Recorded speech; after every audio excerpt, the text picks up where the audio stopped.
मेरे भारत के साथियों, डॉक्टर एमयू दुआ का नमस्कार। एटीवी अहरा में आपका स्वागत है।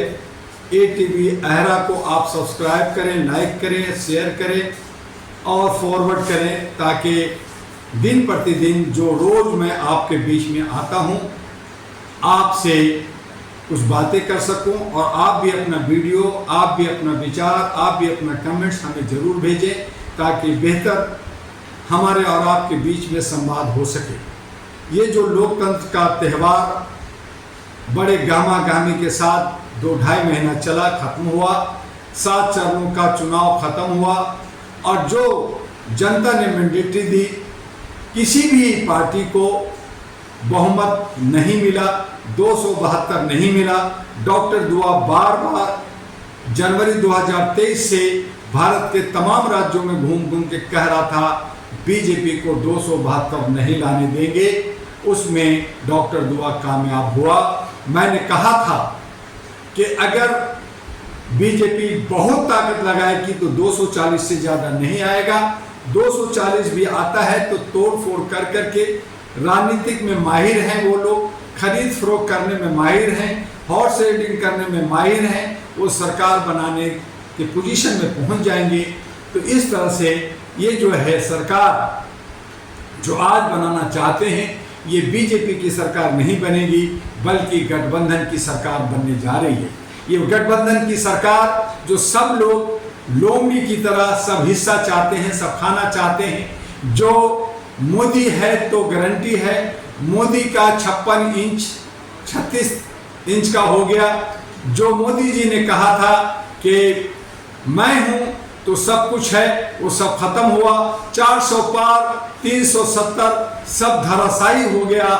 और आज मोदी जी और उनके चाहने वाले और अमित शाह के चेहरे को स्टडी करें तो आज जिन्हें उन्होंने गाली दिया, जिन लोगों को गाली दिया, जिनको वो कहते थे कि ये बेकार है, घटिया है, चाहे वो नायडू हो, चाहे नीतीश कुमार हो या अन्य, उन्हीं को गले मिला रहे हैं, उन्हीं को हाथ पकड़ करके अपने बगल में बैठा करके काजू और किशमिश खिला रहे हैं। तो ये सब राजनीतिक में ये नैतिकता को खो दिया है।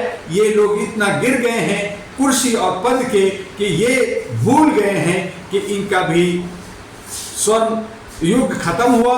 अब जो है ये कलयुग का जो युग है, जो जनता ने इनको कहा कि तुम बहुत उद्यम मचाया, नफरत पहुंचाया, हिंदू मुस्लिम किया, राम की बातें की, और जब राम की बातें की, जब कहा लोगों ने कि जिसने राम को लाए हैं उसे ही लाना है, तो उसी अयोध्या में बीजेपी की बुरी तरह से हार हो गई। आज बीजेपी के 17 कैबिनेट मंत्री जो अपने आप को अहंकार हो गए थे, वो हुंकार मार रहे थे, जहरीला नाग हो गए थे, वो सब के सब धाराशायी हो गए। अब आप और हमें समझना होगा कि जनता जनार्दन होता है या सेवक चौकीदार होता है। जनता जनार्दन है, जनता मालिक है, खामोश रहता है। इन्हें लड़ाने के लिए इनको आपस में तोड़ने की बहुत कोशिश की गई, लेकिन सब नाकामयाब रहा। हम भाई बहन आपस में मिल करके, भाई भाई मिल कर करके, चाहे हिंदू हो या मुसलमान, सिख हो या ईसाई, हर कोई मिल कर करके हमने जिस तरह से सुना, इसमें कई तरह की बेईमानियां शैतानियां हुई, लेकिन उसके बाद भी भारत चूंकि विशाल है, भारत जो है समझदार है, जनता हमारी भोली है लेकिन समझती है, लोकतंत्र को समझती है। और हमें कुछ जगह पे निराशा मिला, दुख हुआ, लेकिन उसके बावजूद जो आज की हालात मिला है उसमें न एनडीए है न इंडिया है। जनता एक तमाशा बना दिया है और ये तमाशेबीन हम बन करके देख रहे हैं कि ये क्या करते हैं। एक बहुत बड़ा खेला हो चुका है। अब देखना है कि ये चाहे एनडीए सरकार बनाए, चाहे इंडिया बनाए, ये सरकार 6 महीना चला पाते हैं या साल चला पाते हैं। मुझे तो लगता है कि इनकी कुकर मुत्ते की लड़ाई, एक थाली के चट्टे बट्टे, ये तमाम लोग आपस में लड़ेंगे और फिर 2 साल 2.5 साल, मैं कहता हूं कि 2027 तक आप फिर से लोकसभा का चुनाव के लिए तैयार रहिए, क्योंकि मध्यवर्ती चुनाव होना तय हो गया है। तो अब हमें कश्मीर से कन्याकुमारी, कच्छ से कटक, जिस राज्यों में असेंबली का चुनाव है वहां अपने अपने साथी को लेकर करके अब बड़े बड़े कॉर्पोरेट पार्टियां बड़े बड़े नेताओं के बीच में ना जाए, क्योंकि वो सब को जनता नकार रही है, नकार देगी। हमें अब नए नौजवान को, नए युवतियों को, जो 65 करोड़ की आबादी में हमें युवा युवती को लेकर करके असेंबली में अहरा national party, all India human rights national party ANP के बैनर तले आकर के मानवता को बचाना है, हक अधिकार के लिए लड़ना है, आर्थिक आजादी हमें पाना है, सामाजिक भागीदारी हमें चाहिए, रोजगार चाहिए, शिक्षा स्वास्थ्य समान चाहिए, और हमें जो है महिलाओं की सुरक्षा, जनता की सुरक्षा, साथ साथ देश की सुरक्षा के लिए काम करना है।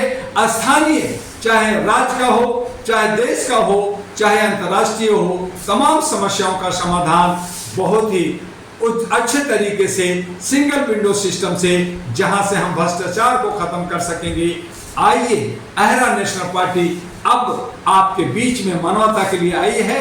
तमाम लोगों को देखा, अब अहरा नेशनल पार्टी को देखना है, जो शपथ पत्र के साथ, एफिडेविट के साथ, वादा के साथ आ रहा है कि अगर ये काम नहीं करेगा, हम फ्री का रेवड़ी नहीं देंगे, गरीब नहीं बनाएंगे, अहरा ये काम नहीं करेगी, लेकिन ये विकास करेगी, समृद्धि लाएगी। और अगर ऐसा नहीं करता तो पार्टी का और कैंडिडेट का चल अचल संपत्ति जब्त होगा, पार्टी निरस्त होगी, और कैंडिडेट पे जो है उनको जो है प्रतिबंधित होगा। तो इस तरह से हम लोग आगे बढ़ें और एक भारत को उज्जवल भविष्य बनाएं, आगे बढ़ाएं, समृद्ध बनाएं, और फिर से भारत को सोने की चिड़िया बनाए, तभी हम पूरे विश्व में विश्व गुरु बन सकते हैं।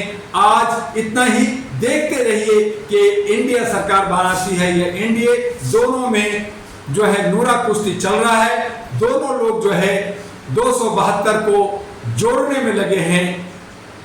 हाँ, जो पार्टी 240 लाई है उनको पहले मौका मिलेगा, लेकिन नहीं लगता कि वो सरकार बना पाती है। अगर बना भी लेती है तो चला पाएगी या नहीं, ये भी हमें देखना है। और दोनों आपस में लगे हैं, लगे रहने दीजिए। हमें अपने आप को देखना है, अपने परिवार समाज को देखना है, देश को देखना है, और आगे के लिए भविष्य सुंदर हो उसके लिए काम करना है। इसलिए अहरा और ANP के कार्यालय में अच्छे सच्चे देशभक्त, समाज सेवक, जो आर्थिक रूप से कमजोर हैं लेकिन देश की सेवा करना चाहते हैं, वो डॉक्टर दुआ के संपर्क में आए। बस आज इतना ही, कल फिर मिलेंगे नए ताजा खबर के साथ। आपका डॉक्टर दुआ। जय हिंद, जय भारत।